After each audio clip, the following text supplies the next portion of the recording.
Hello students, welcome to study exchange. मैं हूँ चांदनी। तो चलिए वीडियो को शुरू करते हैं। जैसा कि आपको वीडियो के टाइटल से पता चल गया होगा कि आज का हमारा टॉपिक होने वाला है विलियम शेक्सपियर का sonnet 1, which we also known as from fairest creature we desire increase. ठीक है, तो आज के इस वीडियो में हम इस सोनेट 1 को डिटेल में समझेंगे। इसका राइम क्या है, इस सोनेट का थीम क्या है, एंड लाइन वाइज इसका हम डिटेल डिस्कशन करेंगे। ठीक है, और आप या तो इसको इस नाम से भी याद रख सकते हैं या फिर आप जस्ट सोनेट 1 ऐसे भी याद रख सकते हैं। जो आपको कन्वीनियंट लगे तो आप उस तरह से याद रखिएगा। ठीक है, बट सोनेट में लाइन वाइज पढ़ने से पहले हम थोड़ा सा कुछ सोनेट के बारे में जान लेते हैं इन्फो। तो सोनेट कहते किसको हैं?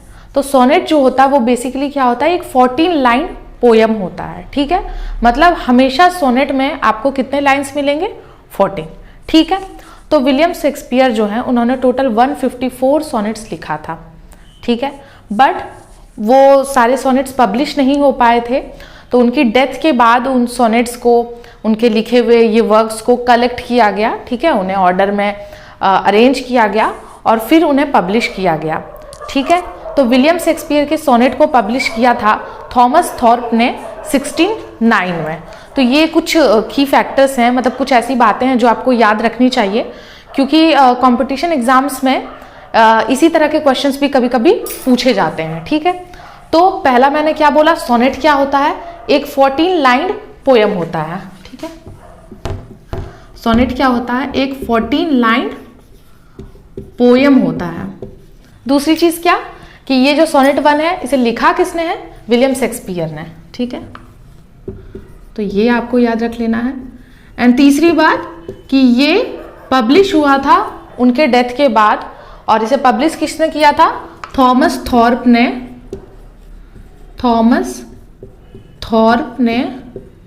1609 में। ठीक है, तो यहाँ पे बेसिकली यही 3 बातें हमें याद रखनी है। ठीक है, तो चलिए अब हम लोग सोनेट को शुरू करते हैं। तो देखिए पहला लाइन क्या है? From fairest creature we desire increase. ठीक है, इसे पहले मैं इरेज कर देती हूँ, फिर हम लोग समझते हैं। फेयरेस्ट क्रिएचर से यहाँ पे क्या बोलना चाह रहा है पोएट विलियम शेक्सपियर? यहाँ फेयरेस्ट क्रिएचर से क्या बोलना चाह रहे हैं? फेयर यूथ को। ठीक है, फेयर यूथ को डिनोट करता है ये वर्ड।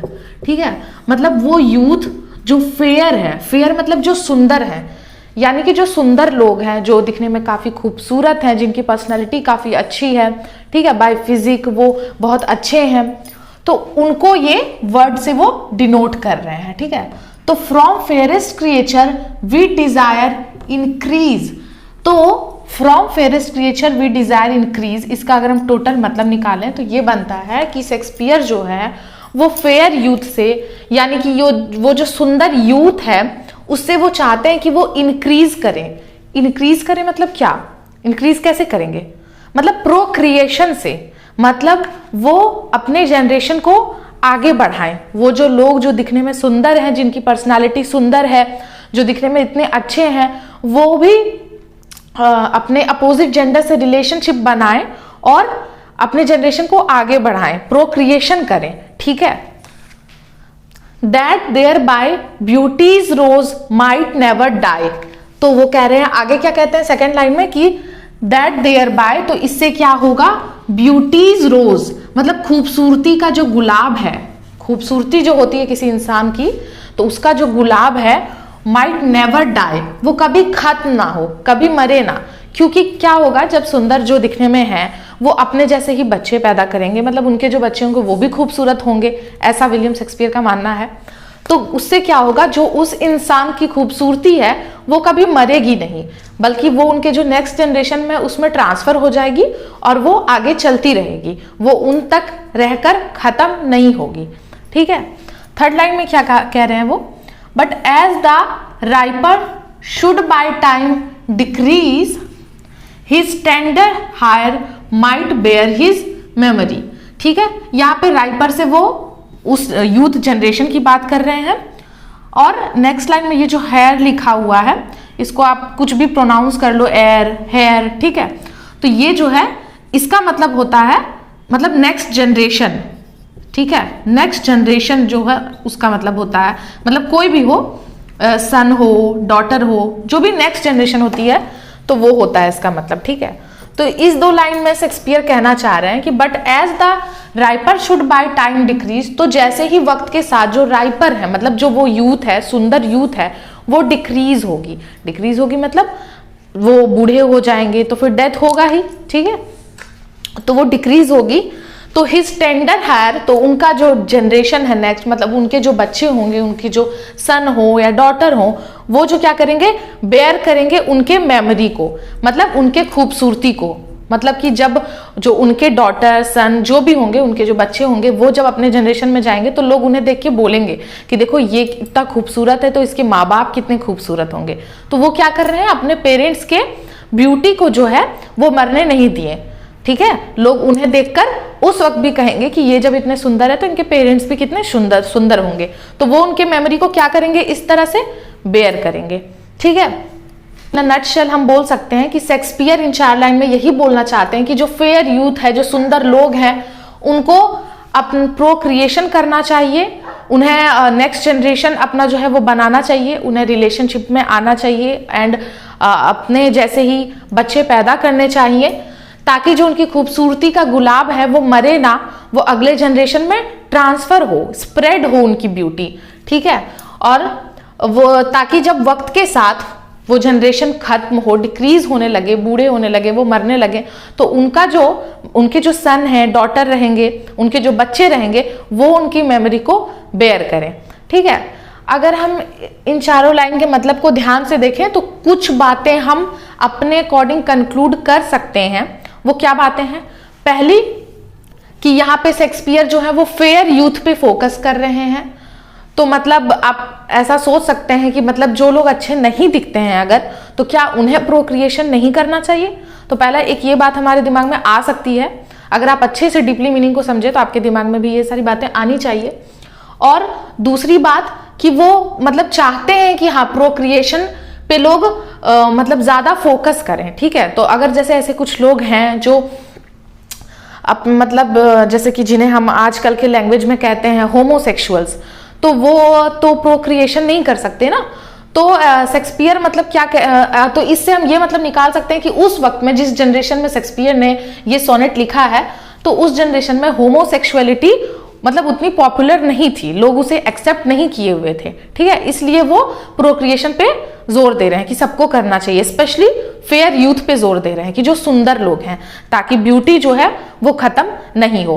और एक बात लास्ट में, इससे हम कंक्लूड कर देंगे कि इस पूरे सोनेट में, सोनेट 1 में वो जो है वो एड्रेस कर रहे हैं अपने एक फ्रेंड को, ठीक है। जब आप पूरा सोनेट पढ़ेंगे, लेकिन एज अ रीडर हम उस जिस फ्रेंड को वो एड्रेस कर रहे हैं उसे आइडेंटिफाई नहीं कर सकते, क्योंकि उन्होंने डायरेक्टली मेंशन नहीं किया है, बट अपने एक फेयर फ्रेंड को जो कि दिखने में बहुत सुंदर है, वो पूरे सोनेट में उसी को एड्रेस कर रहे हैं, ठीक है। उसी से ये सारी बातें बोल रहे हैं। और ऐसा हम कंक्लूजन कैसे निकाल रहे हैं, क्योंकि आपको जो ये जिस तरीके से उन्होंने सोनेट लिखा है, ये आपको अगले 126 सोनेट तक मिलेगा इसी तरह, जैसे कि वो किसी को एड्रेस कर रहे हो, ठीक है।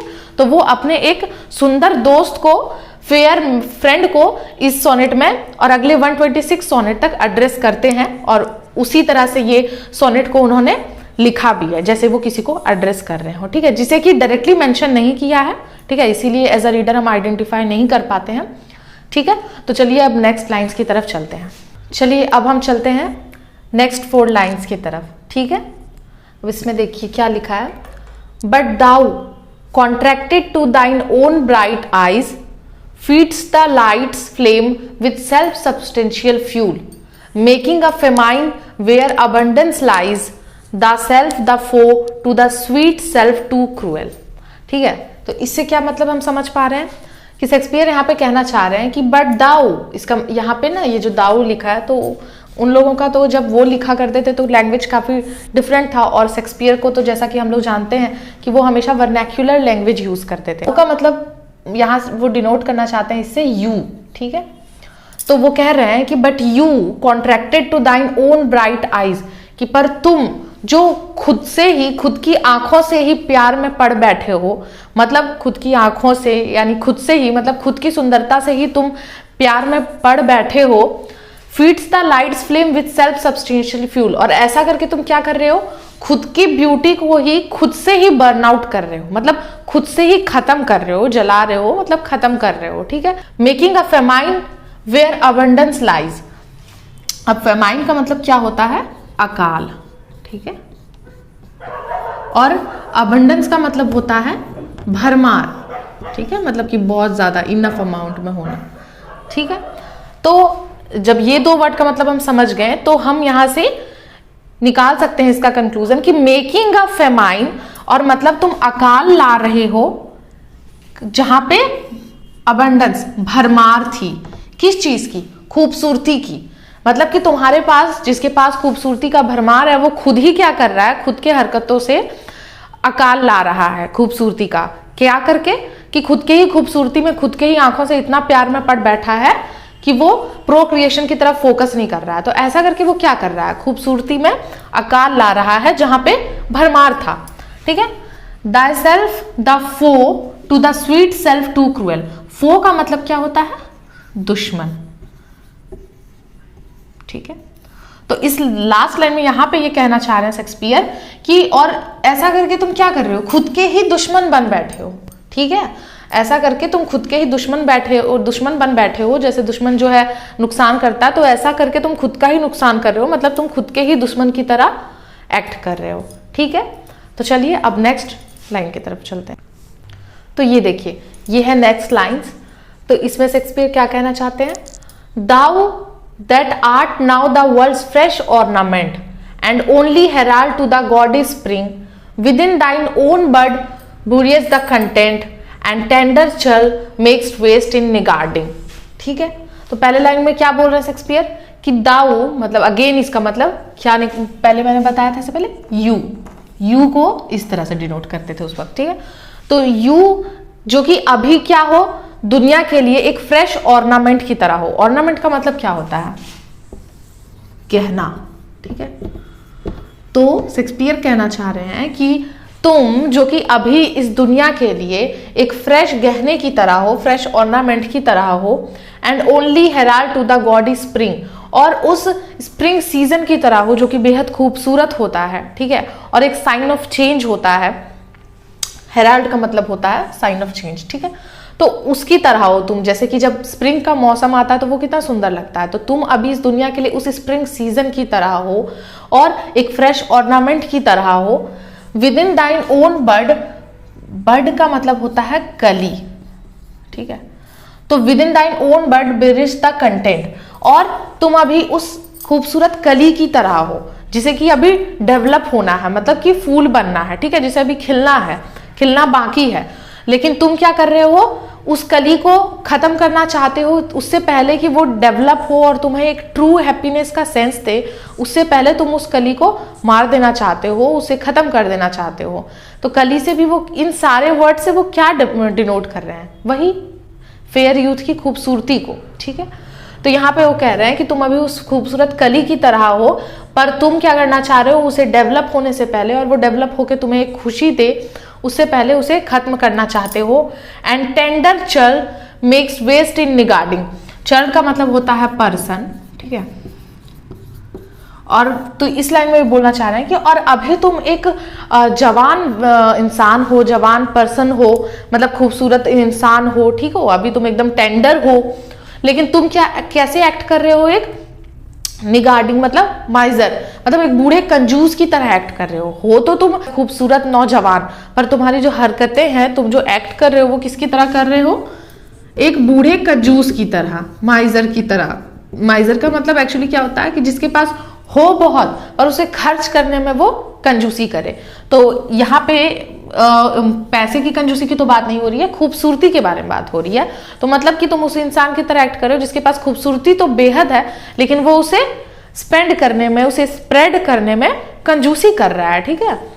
तो इन चार लाइन में यही वो कहना चाह रहे थे, ठीक है। तो अब लास्ट के 2 लाइन्स बस बचे हैं, तो चलिए उन्हें भी डिस्कस कर लेते हैं। तो चलिए इन लास्ट के 2 लाइन्स को भी समझ लेते हैं। इसमें क्या लिखा है, pity the world or else this glutton be to eat the world's due by the grave and die. तो ये कह रहा है कि मतलब अब इस दुनिया पे रहम करो तुम, ठीक है, मतलब इस दुनिया पे तुम थोड़ा रहम करो, थोड़ा दया खाओ, क्या करके, मतलब अपनी खूबसूरती को बर्बाद ना करके, अदरवाइज क्या होगा, तुम जाने जाओगे कैसे इंसान की तरह जिसने खुद की ब्यूटी को ही मतलब जो खा गया और वैसे ही ग्रेव में चला गया और मर गया, ठीक है। तो लास्टली भी वो वही कह रहे हैं, उसे समझा रहे हैं कि मतलब प्रोक्रिएशन करो, अपनी ब्यूटी को खत्म नहीं होने दो, अदरवाइज तुम्हें दुनिया उस इंसान की तरह ही याद रखेगी, उसके तरह ही याद रखेगी जिसने खुद की ब्यूटी को ही खत्म कर लिया और उसी तरह वो कब्र में चला गया, ठीक है, बिना प्रोक्रिएशन किए, बिना खुद की ब्यूटी को स्प्रेड किए, बिना अपने नेक्स्ट जनरेशन को बनाए जो कि उसकी ब्यूटी को आगे लेकर जाए, वो खुद ऐसे ही कब्र में चला गया और मर गया, ठीक है। तो यहाँ पे ये सोनेट पूरा खत्म होता है। टोटल 14 लाइन हमने आज डिस्कस कर ली है इस वीडियो में, ठीक है। अब कुछ बातें और है इस सोनेट के बारे में स्पेसिफिकली जो हमें याद रखनी चाहिए एग्जाम पर्पज से। तो वो क्या है कि इस पोएम का थीम क्या निकल के आता है, थीम ऑफ द पोएम अगर आपसे क्वेश्चन पूछते और आपको ऑप्शंस दे दे तो क्या समझ में आता है। तो सिंपल से इसका दो ही थीम इस पोएम से हमें निकल कर आ रहा है क्लियरली। वो क्या है, पहला तो वही जो मैं बार बार मेंशन कर रही हूं, प्रोक्रिएशन, प्रोक्रिएशन, और दूसरा एक जो और मेजर थीम उभर कर आ रहा है वो क्या है, ऑब्सेशन विथ ब्यूटी, खूबसूरती के साथ जो ऑब्सेशन है वो।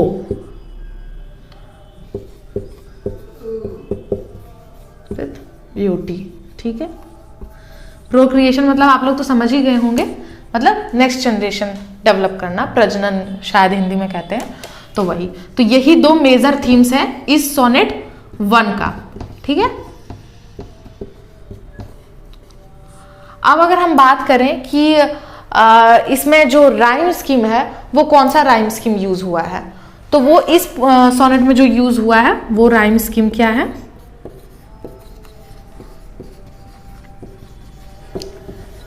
ए B C D E F G, ठीक है। अब इन अल्फाबेट्स को अगर हम काउंट करेंगे तो देखिए कितने सारे हैं, 14 हैं, और सोनेट में, इस सोनेट में लाइंस कितने होते हैं, 14 एग्जैक्टली। मतलब ये जो यूज हुआ है अल्फाबेट्स ए बी, ये हर उस इंडिविजुअल लाइंस के लिए यूज हुआ है, ठीक है। तो यहां से अगर हम समझें तो क्या समझ में आता है, मतलब जो पहला लाइन का राइम होगा वो किसके साथ सिमिलर होगा, थर्ड लाइन के, ठीक है। पहला लाइन का जो राइम होगा वो सोनेट के थर्ड लाइन के साथ सिमिलर होगा। सेम जो दूसरे लाइन का राइम होगा वो फोर्थ लाइन के साथ सिमिलर होगा राइम, ठीक है। नेक्स्ट जो फिफ्थ लाइन है वो किसके साथ सिमिलर होगा, सेवेंथ के साथ, और जो सिक्स्थ है वो एट्थ लाइन के साथ। उसी तरह यहां पर भी वही है, नाइन्थ है तो वो 11th के साथ, 10th वाला 12th के साथ, और जो लास्ट के दो लाइन है जो यहाँ पे लिखा हुआ भी है वो दोनों मतलब एक दूसरे के साथ, ठीक है, जी एंड जी, मतलब ये दोनों सेम होगा, ठीक है। यहाँ पे एक और चीज जो हमें ध्यान रखना है वो ये कि सोनेट में देखिए ट्रेडिशनल जो है वही आयम्बिक पैरामीटर जो है वही यूज होता है, ट्रेडिशनल फॉर्म जो है सोनेट का। तो यहाँ पे हम क्या देख पा रहे हैं कि 4-4 लाइंस के 3 मतलब ऐसे सेट बने हुए हैं। इसे हम क्या कहते हैं, इसे हम क्या कहते हैं, क्वाड्रेंट्स, ठीक है। मतलब 4 लाइन का सेट होना, मतलब जब भी पोयम को पढ़ते हैं तो उसका एक तरीका होता है, ठीक है, जो पोएट सेट किए होते हैं ऑलरेडी, कि जिस तरह से वो लिखे होते हैं, तो उस तरह से पढ़ने में जो पोयम का है वो सही राइम निकल के आता है, ठीक है। तो उसको पढ़ने का एक तरीका होता है। तो यहाँ पे सोनेट में क्या है तरीका कि 4 लाइन का 3 सेट बना होता है और लास्ट का 2 लाइन सेट होता है। तो ये जो 4 लाइन का सेट होता है उसे हम लोग बोलते हैं क्वाड्रेंट्स। ये भी वही है, ये भी वही है। और जो 2 लाइन का सेट होता है उसे हम लोग कहते हैं कपलेट, COUPLET, ठीक है। तो अब हम क्या निकाल रहे हैं इसे कंक्लूजन कि सोनेट में कितने क्वाड्रेंट्स और कपलेट हैं, मतलब एक सोनेट में 3 क्वाड्रेंट्स, 3 क्वाड्रेंट्स और 1 कपलेट होता है, ठीक है। तो पूरे सोनेट को पढ़ने के बाद जो इम्पोर्टेंट बातें जो आपको याद रहनी चाहिए हमेशा एंड जिससे रिलेटेड क्वेश्चंस आपको एग्जाम में आ सकते हैं, तो वो ये सारी हैं। ठीक है, आप एक बार फिर से देख लीजिए, इससे आपका भी क्या होगा, सोनेट ही पूरा एक बार फिर से रिकॉल हो जाएगा। पहली बात क्या लिखी हुई है कि 154 sonnets written by William Shakespeare, जो कि मैंने स्टार्टिंग में ही बताया था कि विलियम शेक्सपियर ने टोटल कितने सोनेट्स को लिखा है, 154। दूसरी बात क्या लिखी हुई है, पब्लिश्ड बाय थॉमस थॉर्प इन 1609। तो ये सारे सोनेट्स को पब्लिश किसने किया था, थॉमस थॉर्प ने 1609 में, विलियम शेक्सपियर के डेथ के बाद। विलियम शेक्सपियर ने इसे पब्लिश नहीं किया था, बस लिखा था। उनके डेथ के बाद उनको कलेक्ट किया गया, अरेंज किया गया और थॉमस थॉर्प ने उन्हें पब्लिश किया था 1609 में। तीसरी बात कि सोनेट में क्या होता है, 3 क्वार्टरन्स होते हैं और 1 कपलेट होता है, जो कि आयम्बिक पेंटामीटर में लिखा होता है। ठीक है, मतलब 4 लाइन्स के 3 सेट होते हैं और एक 2 लाइन का सेट होता है। राइम स्कीम क्या है इस सोनेट का, A B C D E F G G. अब ये ए बी इनका मतलब सेंस क्या होता है ये मैंने आपको बता दिया है। एंड लास्ट वन की इसका थीम क्या है, procreation and obsession with beauty, मतलब प्रजनन, अपना नेक्स्ट जनरेशन क्रिएट करना और खुद की ब्यूटी के साथ जो ऑब्सेशन है वो। और ये सारे कुछ की वर्ड्स हैं जिनका मीनिंग आपको पता होना बहुत ज़रूरी है, ताकि जब इस सोनेट को आप खुद से पढ़ो तो ये सारे वर्ड्स उस वक्त प्रॉब्लम ना क्रिएट करें। इनका मतलब अगर आपको पता रहेगा तो आप खुद ही उनका जो मीनिंग है वो निकाल सकते हो, फिगर आउट कर सकते हो, अगर इन सारे वर्ड्स का मीनिंग आपको याद हो तो जैसे कि एक ये वर्ड है हायर, नेक्स्ट लाइन मतलब नेक्स्ट जनरेशन, सन या डॉटर जो भी हो वो। दूसरा वर्ड है फेमाइन मतलब अकाल। तीसरा वर्ड फो मतलब दुश्मन। चौथा वर्ड अबंडेंस मतलब भरमार, मतलब इनफ अमाउंट में कोई चीज का होना। ऑर्नामेंट मतलब गहना। बर्ड मतलब कली। निगार्डिंग इसका मतलब माइजर मतलब कंजूस, जिसके पास हो बहुत कुछ देने को लेकिन वो देना ना चाहे। एंड लास्ट इज ग्लूटन मतलब ग्रीडी, ठीक है, लालची। तो बस इतनी यही सारी बातें थी इस सोनेट से रिलेटेड जो बहुत इंपॉर्टेंट लगी मुझे और जिनको याद रखना ज़रूरी लगा मुझे। ठीक है, बाकी लाइन वाइज तो डिस्कशन हमने कर लिया है और उसको आपको याद ही रखना होगा, या फिर आप इस वीडियो को देखते हुए नोट्स अपने लैंग्वेज में खुद से एक तैयार कर सकते हैं, उन लाइन्स के मीनिंग को अपने लैंग्वेज में लिख के रख सकते हैं, ताकि जब भी आपको मन करे रिवाइज करने का तो उसे आप देख लें और आपके लैंग्वेज में वो रहेगा तो आपको समझने में भी आसानी होगी। ठीक, और बाकी ये बस कुछ की फैक्टर्स लगे थे जो मैंने यहाँ पे नोट डाउन कर दिया। ठीक है, तो आज का वीडियो यहीं पे ख़त्म करते हैं। Thanks for watching. और हाँ, चैनल को सब्सक्राइब ज़रूर कर दीजिएगा, वीडियो को लाइक कीजिएगा, शेयर कीजिएगा। मिलते हैं नेक्स्ट वीडियो में।